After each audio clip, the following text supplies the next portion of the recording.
ချက်တော့ဆန် brand နဲ့ဖြစ်တဲ့အတွက်ကြောင့်နောက်ပိုင်း solar cell နဲ့ကျွန်တော်တို့ဆင်လို့ရတဲ့ကျွန်တော်ရဲ့ချေရတဲ့အမိတ်ဆွေတွေအတွက်ကိုကျွန်တော်ဒီနေ့ပေါ့နော်ချက်တော့ဆန်ကျွန်တော်တို့ဒီတွဲဖို့မှာကျွန်တော် 1.5 kW inverter လေးနဲ့ကျွန်တော် battery က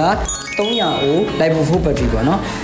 တော့အမျိုးဆိုင်နဲ့ကျွန်တော်လာမိတ်ဆက်ပေးတယ်ကျွန်တော်တို့အရင်ကကျွန်တော်တို့ဈေးနှုန်းကဒီကောင်တွေကကျွန်တော်တို့ဒီ330ကျော်မှကျွန်တော်တို့အသုံးပြုလို့ရမှာအခုကကျွန်တော်တို့ကဒီကောင်က330တောင်ကျွန်တော်တို့မပြည့်ဘူးပေါ့နော်26သိန်း28သိန်းဝန်းကျင်လောက်ပဲကျွန်တော်တို့ကြာပေါ့နော်ဒီအပီးစီးပေါ့နော်အပီးစီးကိုကျွန်တော်မိတ်ဆွေတွေအိမ်ထိကျွန်တော်တို့လာရောက်ပြီးတော့ဆင်ပေးပါတယ်ခင်ဗျဒီကောင်လေးက inverter ကကျွန်တော်တို့အာမခံ2 year ပေးတယ် battery ကကျွန်တော်တို့အာမခံ5 year ပေးတယ်ပေါ့နော်အဲ့တော့ဒီကောင်လေးတွေကကျွန်တော်ဘာတွေသုံးလို့ရမလဲဆိုရင်ကျွန်တော်တို့ battery က300အိုးဖြစ်တဲ့ပုံမှာကျွန်တော်မိတ်ဆွေတွေကျွန်တော်တို့TV တို့ lighting fan air cooler ပေါ့နော်အိမ်သုံးကိုကျွန်တော်တို့ကောင်းကောင်းလေးအသုံးပြုလို့ရမယ်အတွဲလေးပါခင်ဗျဒီအတွဲလေးမှာကဘာအားသာရရှိလဲဆိုကျွန်တော်တို့ချက်တော့ဆန် brand နဲ့ဖြစ်တဲ့အတွက်ကြောင့်နောက်ပိုင်း solar cell နဲ့ဆင်လို့ရတဲ့